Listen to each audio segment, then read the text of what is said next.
இது மகிமை நேரம். கர்த்தராகிய இயேசு கிறிஸ்துவின் நாமத்தினாலே மகிமை நேர நிகழ்ச்சியின் மூலமாக மறுபடியும் உங்கள் யாவரையும் சந்திப்பதிலே நான் மகிழ்ச்சி அடைகிறேன். கர்த்தர் கொடுத்த இந்த வாய்ப்புக்காக அவருக்கு நன்றி செலுத்துகிறேன். இந்த நாட்களிலும் புறஜாதியாக இருந்த மக்கள் கர்த்தராகிய இயேசுவை ஏற்றுக்கொண்ட சம்பவங்களையும் அவருடைய வாழ்விலே கர்த்தர் செய்த அற்புதங்களையும் அதிசயங்களையும் பற்றி வேதாகமத்தில் உள்ள சம்பவங்கள் அடிப்படையில் நாம் தியானித்து வருகிறோம்.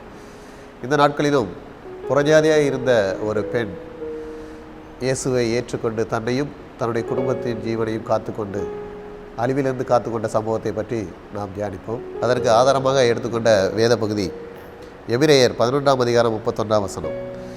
விசுவாசத்தினாலே ராகாப் என்னும் வேசி வேவுக்காரரை சமாதானத்தோடு ஏற்றுக்கொண்டு கீழ்ப்படியாதவர்களோடே கூட சேதமாகாதிருந்தால் என்று பார்க்கிறோம்.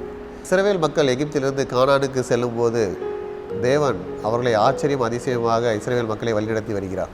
பல அற்புதங்களையும் அடையாளங்களையும் செய்து அவருடைய வல்லமையை வெளிப்படுத்தி வருகிறார். செங்கடல் இரண்டாக பிளந்து இஸ்ரவேலருக்கு வழி கொடுத்தது. மேலும் பல ராஜாக்களை சங்காரம் பண்ணி பல தேசங்களை சங்காரம் பண்ணி அவர்களை கடந்து செல்கிறார். ஏனென்றால் அவர்கள் இஸ்ரவேல் மக்களுக்கு வழிவிடாததினால் அவர்களை சங்காரம் பண்ண வேண்டியதாய் போனது. அப்படி சங்காரம் பண்ணின சீகோனையும் ஓகை என்ற இரண்டு ராஜாக்களையும் சங்காரம் பண்ணியிருக்கிறார். இதையெல்லாம் எரிகோ மக்கள் அறிந்திருக்கிறார்கள். ஆனால் எரிகோ மக்கள் இஸ்ரவேல் மக்களுக்கு மறுபடியும் எதிராக நிற்கிறார்கள். இஸ்ரவேல் மக்கள் கடந்து செல்ல முடியாமல் தடையாக எரிகோ இருக்கிறது. எரிகோ மக்கள் தங்கள் நாட்டை சுற்றி கட்டியிருந்த தங்கள் சுற்றுச்சுவர் மேல் அதிக நம்பிக்கையுள்ளவர்களாக காணப்பட்டார்கள். அதாவது உலக ஆசையின் மேல் அதிக நம்பிக்கையுள்ளவர்களாக காணப்பட்டார்கள். இஸ்ரவேலின் தேவனை பற்றி அவருடைய அதிசயங்களை பற்றி அவர் எப்படிப்பட்டவர் என்பதை பற்றி அறிந்திருந்தும் உலக பிரகாரமான காரியங்கள் நம்முடைய சுற்றுச்சுவர் நம்மை காப்பாற்றும் என்று இஸ்ரவேல் மக்களுக்கு எதிர்த்து நின்றார்கள். இப்படிப்பட்ட சூழ்நிலையிலே இஸ்ரவேல் மக்கள் எரிகோ மீது போர் கொடுக்க வேண்டிய சூழ்நிலை வரும்போது அப்படிப்பட்ட சூழ்நிலையிலே எரிகோவை சேர்ந்த ராகாப் என்னும் வேசி தொழில் செய்த பெண் அவள் தன்னையும் தன்னுடைய குடும்பத்தையும் அழிவிலிருந்து காத்து கொண்ட சம்பவத்தை பற்றி தான் நாம் தியானிக்கிறோம். அவள் தன்னுடைய குடும்பத்தையும் தன்னையும் காத்து கொண்டதுக்காக அவரிடத்தில் காணப்பட்ட குணநலங்கள் என்ன என்று பார்த்தோமானால், முதலாவது அவள் தேவனை மெய்யான தேவன் என்று அவள் அறிக்கையிட்டாள். அவள் எல்லாவற்றையும் அறிந்ததினால் அவள் கூறுகிறார், உங்கள் தேவனாகிய கர்த்தரே உயர வானத்திலும் கீழே பூமியிலும் தேவனானவர் என்று தேவனை பற்றி அறிக்கையிடுகிறார். மேலும் தேவனை தன்னுடைய மெய்யான தெய்வம் என்று ஏற்றுக்கொள்கிறார். ஏனென்றால் அவளுக்கு தெரியும் அவர் மெய்யான தெய்வம் எரிகோவை அழித்து விடுவார் என்று தெரியும். எனவே அதிலிருந்து தன்னை காப்பாற்றிக் கொள்ள வேண்டும் என்று அந்த தருணத்தை அவள் அந்த இயேசுவை ஏற்றுக்கொள்கிறார். பாருங்கள், ஒரு வேசித்தனம் செய்த ஒரு பெண் தன்னுடைய பாவத்திலிருந்து மீட்கப்பட வேண்டும் என்றால் இவரால் தான் முடியும் என்பதை அறிந்து கொள்கிறார். தன்னுடைய செய்த பாவம் மிகவும் அதிகமாக இருக்கிறது, அந்த பாவத்திலிருந்து இவர் ஒருவரே நமக்கு விடுதலை தர முடியும் என்பதை அறிந்து கொள்கிறார்.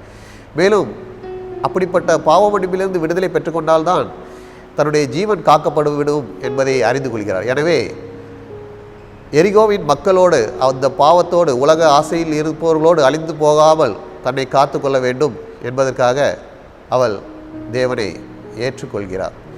பாருங்கள், இதுபோலதான் உலகத்தின் முடிவிலே நியாய தீர்ப்பு இருக்கும்.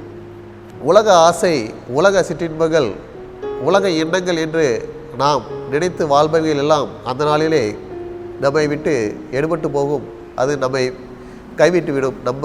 அதை நம்மை காத்துக்கொள்ள முடியாது. ஏனென்றால் அது நமக்கு ஜீவன் தராது.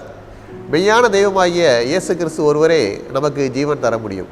எனவே நாம் உலக ஆசைகள், சிற்றின்பங்கள் எல்லாவற்றையும் விட்டுவிட்டு இயேசுவே மெய்யான தெய்வம் என்று அறிந்து கொள்ள நமக்கு அறிவிக்கப்படும் பொழுது அதை ஏற்றுக்கொள்ள வேண்டும். அப்படித்தான் ராகாப் ஏற்றுக்கொண்டால் தன்னுடைய பாவ வாழ்க்கையிலிருந்து விடுபட்டாள். மேலும் ராகாப் செய்த காரியம் என்னவென்று பார்த்தோம்னால், இரண்டாவதாக அவள் தன்னை காத்து கொண்டது மட்டுமல்லாமல் தன்னுடைய குடும்பத்தையும் காத்து கொள்ளும்படி வேண்டிக் கொள்கிறார். பாருங்கள், தான் காக்கப்பட்டு விட்டார், மேலும் தன்னுடைய குடும்பமும் காக்கப்பட வேண்டும் என்று வேண்டி நிற்கிறார். இயேசுவை ஏற்றுக்கொண்டு விட்டால் இயேசுவிடத்திலே வேண்டும்படியாக, இயேசுவிடத்திலே ஜெபத்திலே தரித்திருக்கும்படியாக ஒரு காரியம் நடைபெறுகிறது.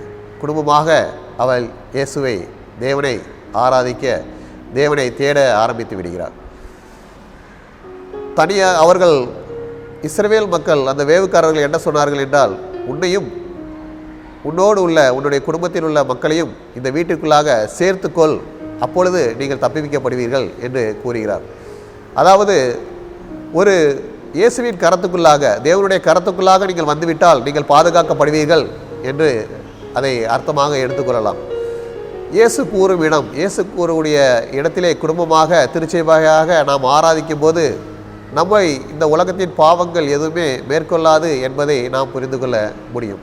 எனவே புறஜாதியாக இருக்கிற மக்கள், பாவங்களிலே இருக்கிற மக்கள் இதுபோன்று தங்களையும் தங்களை குடும்பத்தையும் காத்து கொள்ள தேவனை எப்படி ராகாப் ஏற்றுக்கொண்டாலோ அதுபோல் ஏற்றுக்கொள்ள கடமையாக இருக்கிறோம். மூன்றாவதாக ராகாப் செய்த காரியம் என்னவென்று பார்த்தால், அடையாளத்தை பெற்றுக்கொண்டார். தன்னுடைய குடும்பம் காக்கப்படுவதற்காக சிவப்பு நூலை தன்னுடைய வீட்டின் ஜன்னலிலே தொங்கவிட்டாள். அதாவது இயேசு கிறிஸ்துவனுடைய இரத்தத்தின் மூலமாக அவள் அடையாளத்தை பெற்றுக்கொண்டாள். இயேசுவை ஏற்றுக்கொண்டால், தன்னுடைய குடும்பத்தை காத்துக்கொண்டால், இயேசுவை அச்சு அடையாளமாக தன்னுடைய வாழ்க்கையிலே வைத்து கொண்டதினால் எரிகோவின் மீது இஸ்ரவேலர் போர் தொடுக்கும் போது ராகாப் தன்னுடைய குடும்பத்தோடு காக்கப்பட்டாள். இயேசுவை ஏற்றுக்கொண்டால், இயேசுவோடு தன்னுடைய குடும்ப பிள்ளைகளையும் தன்னுடைய வீட்டுக்குள்ளாக பாதுகாத்து கொண்டால், அந்த வீட்டின் மீது இயேசுனுடைய அங்க அடையாளமாக அந்த சிவப்பு நூலை, இயேசுவின் ரத்தத்தை தெளித்து கொண்டாள். அதனால் அந்த போரிலே அவள் மடங்காமல் அவள் தன்னையும் தன்னுடைய குடும்பத்தை காத்து கொள்ள முடிந்தது. அப்படிப்பட்ட போர் முடிந்த பிறகு அந்த ராகாப் இஸ்ரவேல் மக்களோடு ஒரு அடிமையாக அல்ல, அவள் இஸ்ரவேல் மக்களோடு சுதந்திரமாக சென்றதாக பார்க்கிறோம். மேலும் அந்த ராகாப் இஸ்ரவேலின் யூதா கோத்திரத்தில் உள்ள சேனாதிபதியாக சல்மோன் என்பவரை திருமணம் செய்து கொண்டு இஸ்ரவேல் மக்களில் ஒருவராக அவர் தன்னை நிலைப்படுத்தி கொண்டார். பாருங்கள், உலகத்திற்குள்ள ஆசைகள், உலகத்திற்குள்ள இன்பங்கள் இதுக்குள்ளாக சென்று நாம் பாதாளத்திலே விழுந்து அழிந்து போவதை விட இயேசு கிறிஸ்துவே மெய்யான தெய்வம் என்று அறிந்து இயேசு கிறிஸ்து நமக்காக வைத்திருக்கும் பரலோக ராஜ்யத்தை சுதந்திரித்துக் கொள்ளும்படியாக இந்த பாவ வாழ்க்கையிலிருந்து விடுபட்டு இயேசுவை எப்படி ராகாப் ஏற்றுக்கொண்டு தன்னுடைய குடும்பத்தை காப்பாற்றி கொண்டாலோ அதுபோலத்தான் நாமும் இந்த நியாய தீர்ப்பு நாளிலே பாதாளத்திலே அழிந்து விடாதபடி இயேசுவின் சுவிசேஷகம் பிரசங்கிக்கப்படும் போது இயேசுவை ஏற்றுக்கொண்டு இயேசுவுக்காக தங்களுடைய குடும்பத்தையும் காத்துக்கொண்டு இயேசுவின் பலத்த கைக்குள்ளே அடங்கியிருக்கும் போது நாமும் இந்த உலகத்தின் ஆக்கடிக்குள்ளாக இருந்து நாம் தப்பித்துக் கொள்வோம் என்பதிலே சந்தேகமில்லை. அப்படிப்பட்டதான காரியங்களை நம்முடைய வாழ்க்கையிலும் கர்த்தர் நமக்கு செய்து தருவாராக. ஆமென். ஜெபம். கர்த்தாவே, இந்த நாளிலும் ராகாப் என்னும் புறஜாதி பெண் உம்மை ஏற்றுக்கொண்டு அழிவிலிருந்து தன்னையும் தன்னுடைய குடும்பத்தை காத்து கொண்டது போல உம்மை சுவிசேஷமாக அறிவிக்கும் போது அதை அறிந்து கொண்ட மக்கள் இந்த உலகத்தில் உள்ள பாவத்திலிருந்து விடுபட்டு பரலோக ராஜ்யத்துக்கு தங்களை தகுதிப்படுத்திக் கொள்ளும்படியாக, பாதாளத்திலிருந்து அழிவிலிருந்து தங்களை விடுவித்துக் கொள்ளும்படியாக நீர் கிருபை செய்ய வேண்டுமாய் இயேசு கிறிஸ்துவின் மூலம் ஜெபிக்கிறோம் நல்ல பிதாவே. ஆமென்.